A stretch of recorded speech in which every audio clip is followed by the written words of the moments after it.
Bueno, y Carlos, estábamos con esta cronología de casos, nos has contado el caso del chico, el caso del Río de la Plata, y a continuación, ¿qué casos tienes preparado para contarnos? No, y vamos a uno de los casos centrales, que es el caso ocurrido en Golfo Nuevo, allá por el año 60, que en realidad, bueno, primero para que se ubiquen los oyentes, como decía antes, sería bueno que se fijen en un mapa de Argentina para irse ubicando geográficamente dónde está el Golfo Nuevo. Dicho golfo se encuentra al sur, digamos, de la península de Valdés. La península de Valdés es un lugar muy turístico acá en Argentina. Generalmente a partir de septiembre se va a ese lugar para observar las ballenas que vienen al sur para esa época del año, etcétera. Al sur de la península está este golfo nuevo. Esto, para que se ubiquen, es en la Patagonia Argentina, y para los que conocen un poquito más de la geografía argentina, esto correspondería a la provincia de Chubut. Está una ciudad importante ahí que está a orilla del Golfo Nuevo, es Puerto Madryn. Todo esto lo digo simplemente para que se ubiquen geográficamente. Insisto, sería bueno utilicen, por ejemplo, el Google Maps para ubicarse en un mapa de Argentina, más o menos donde se desarrollan todos estos hechos que estamos comentando. Entonces, los hechos del Golfo Nuevo en realidad ya tienen antecedentes un año antes o unos meses antes, ya en el año 59, para octubre del 59, ya ha habido casos de objetos submarinos por la zona, no solamente en el Golfo Nuevo, sino en otra zona de la Patagonia.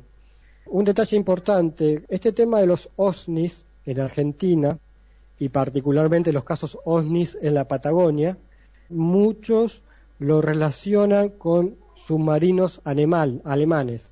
Recordemos que cuando finaliza la Segunda Guerra Mundial, y esto es algo histórico, digamos, comprobable, algunos submarinos alemanes que con nazis en su interior, que huían de Alemania, terminaron en puertos de acá de Argentina, de la Patagonia o de la provincia de Buenos Aires.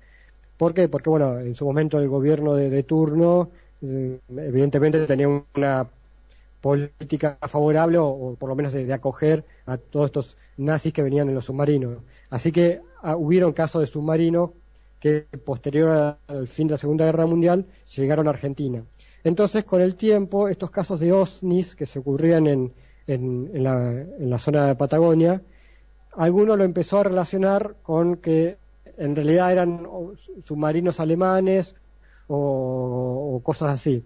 Pero bueno, como decíamos antes, dadas las características de estos hechos, de estos objetos, de su velocidad, maniobrabilidad y demás, no coincidirían con los submarinos alemanes conocidos, ni con ninguno de los submarinos conocidos por la tecnología de ese entonces.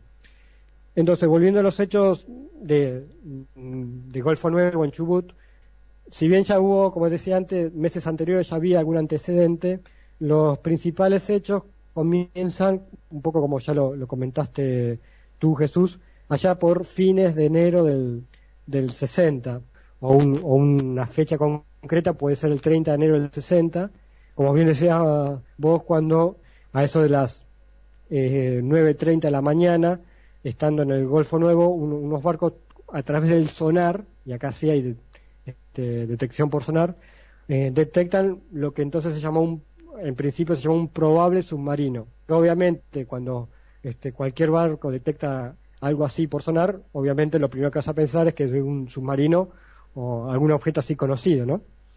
El tema es que este famoso submarino o este probable submarino fue detectado por varios días. Se nombra, por ejemplo, un destructor de nombre Cervantes, un barco destructor de nombre Cervantes. También participaron en estos días, en estas patrullajes, en esta búsqueda, un barco de nombre King, unos patrulleros y otro Muratore, que de alguna forma intentaron identificar a este objeto, pero que nunca lo pudieron hacer. También en algún momento pudo ser observado visualmente por un buque llamado el ingeniero Gada, que en un momento observa este objeto que había, digamos, como salido a la superficie. Es decir, fue seguido por varios días, por varios buques, básicamente por sonar. Inclusive el 15 de febrero, un vocero de la base de submarinos hace el siguiente comunicado de prensa, y esto lo leo textual para que quede explícito lo que dijo. En el comunicado dice que cuando la fuerza de tareas que operan en el Golfo Nuevo comience el empleo a fondo de las nuevas armas adquiridas a Estados Unidos, es decir, habían casualmente un tiempo antes habían adquirido armas antisubmarinas a los Estados Unidos y las iban a utilizar para, digamos, atacar a este objeto. Dice, continúa el comunicado, el submarino incursor se llevará una desagradable sorpresa. Hasta ahora ha venido combatiendo con ventaja. Este juego del gato y el ratón se ha prolongado por 16 días. Es decir, en el comunicado que emiten, dicen que hace 16 días que lo están persiguiendo, y acá utiliza la palabra o la frase del juego del gato y el ratón, y que se iban a utilizar armas antisubmarinas que se habían adquirido hace poco a Estados Unidos para tratar de capturarlo. Este es un caso que lo estoy resumiendo así en 2 o 3 palabras, pero imagínense que todo transcurre a lo largo de un mes, es decir, que durante un mes estuvo pasando todas estas cosas, inclusive ha tenido en su momento alguna difusión mediática, ha salido en los diarios, digamos, fue un hecho que tuvo mucha trascendencia en su momento y que por la duración y por la no identificación de qué fue lo que ocurrió, se ha convertido en cierta forma en uno de los clásicos de la ufología argentina, en este caso de la osnilogía, se podría decir. La cuestión que, bueno, hasta se le arrojaron cargas de profundidad y demás, nunca sin resultado positivo. Y bueno, el 25 de febrero, casi un mes después de que se iniciaran todas las operaciones, la Secretaría de Armada de la Marina anuncia que, bueno, que da por terminadas las operaciones, y aclara en el comunicado textualmente que sin que ello signifique que la Armada Nacional haya fracasado en el cumplimiento de su misión, que en esencia es la de resguardar nuestra soberanía en el mar.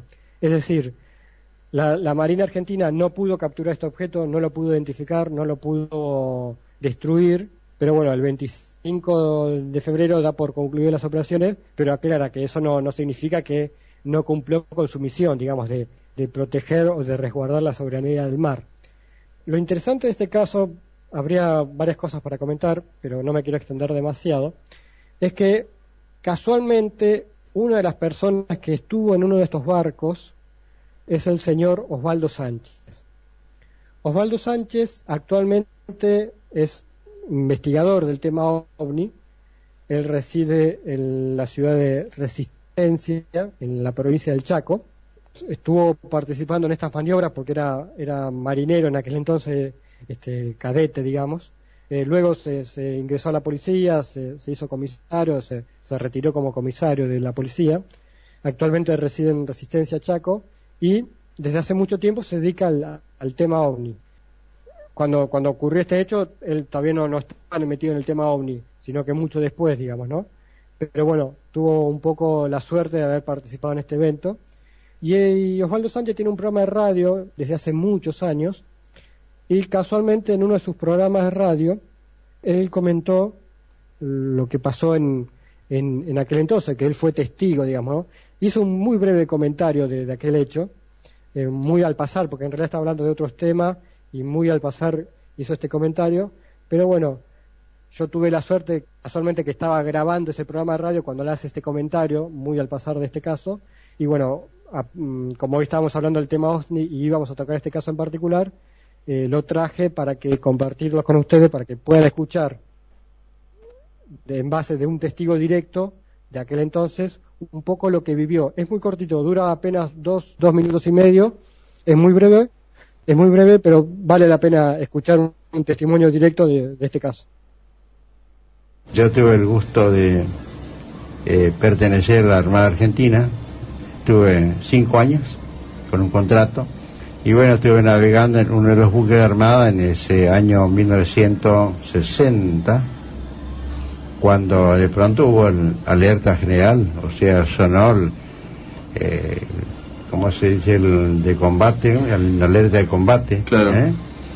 Porque había presencia submarina muy notoria, presencia submarina debajo de la flota. Había 8 o 9 barcos que estaban operando ahí, de la Armada. Y entonces se ordenó atacar a ese objeto, pero según los sonaristas de los buques, después nos enteramos de eso, primeramente era un semejante libro, ¿no? Claro, una conmoción. La zafarrancho de combate, todo lo que habíamos practicado durante todo ese tiempo, porque generalmente la Armada hace esos viajes al sur para hacer maniobras y práctica en caso de ataque, naufragio, en fin. Bueno, todo lo que habíamos aprendido en todos esos meses, en ese momento se nos borró la mente cuando tocó en serio el zafarrancho de combate en todos los buques de Armada. Y bueno, había un entreviero de gente, está todo planificado para que nadie se tropiece con esto, y todo tiene que bajar por la banda de babor, la banda de estribor, arriba, abajo, pasillo tal, está todo previsto, pero nosotros llegó un momento en que nos encontramos todos atropellándonos del temor, qué sé yo, y algunos sin salvavidas, siendo que lo primero que uno tiene que ponerse el salvavidas antes que... Claro. O sea, eso fue especialmente en el Golfo Nuevo, pero no se detectó nunca, se lo atacó con bombas de profundidad, aviones Neptuno de la Armada lo atacaban también con bombas de profundidad, pero no ocurrió nada, no había nada, un rastro, hasta que se desvaneció la señal. Pero decían los sonaristas que era ruidos como de hélice o algo así, de gran velocidad, algo inaudito, ¿no? Decían. Para la época. Claro. Para la época, sí. Sí, algo interesantísimo, además, viniendo de una persona que al parecer es toda una leyenda radiofónica y de investigación en el caso OVNI allí en Argentina, ¿no? Al parecer tiene un programa, o ha tenido un programa de más de 30 años de duración. Mi pregunta sería, ¿el OSNI estuvo todo el tiempo dentro de Golfo Nuevo? Porque la boca de Golfo Nuevo es una boca bastante pequeña, o la abertura al mar al océano, mejor dicho, es una abertura bastante pequeña, de poco más o menos 10 kilómetros, una cosa así. ¿Cómo es posible que se escapase? Correcto, como tú bien dices, ¿cómo es posible que se escapase? Pero bueno, lo concreto es que sí, que no lo pudieron capturar. Aparentemente estuvo todo el tiempo merodeando dentro del Golfo Nuevo, y un poco por cansancio, diría yo, no lo pudieron capturar. Realmente es un caso muy complejo. Yo invito a los oyentes que quieran profundizar sobre este caso del Golfo Nuevo, que busquen en internet, porque realmente pueden encontrar mucha información al respecto. Inclusive, creo que, si mal no recuerdo, Francisco Mañez de España, Paco Mañez, más conocido, en algún momento sacó un artículo sobre objetos submarinos y hizo mención a este caso del Golfo Nuevo. Es decir, si buscan en Google, en internet, van a encontrar, creo yo, bastante información de este caso, que vale la pena para aquellos que quieran profundizar que lo hagan, porque es insisto, un caso que duró casi un mes de una persecución y sin ningún resultado concreto, digamos, ¿no? Jamás se pudo identificar qué era ese objeto que intentaron cazar por todos los medios y no lo pudieron hacer. Una pequeña pregunta. Lo que me ha llamado la atención, tanto en este caso como en el caso anterior, es que has comentado que eran un poco como reincidentes, que hay antecedentes. Por ejemplo, en el caso del Río de la Plata ocurrió en el 57 y en el 59. En hay unos pequeños antecedentes, al parecer, anteriores a esta caza. No lo sé, me suena así un poco como raro, ¿no? En realidad, en la década del 50 particularmente, es muy llamativa la cantidad de casos OSNI que hay en la zona de la Patagonia, digamos, ¿no? Es como que, si uno lo quiere pensar un poco, es como que hubo mucha actividad OSNI en toda esa década, como que por alguna razón había mucha actividad. No sé por qué, pero lo concreto es que hubo muchos casos en la década del 50 y que, bueno, un poco el colofón o el caso que un poco terminó todo esto, no terminó realmente, pero un poco la frutilla del postre fue este caso del Golfo Nuevo, allá en el año 60.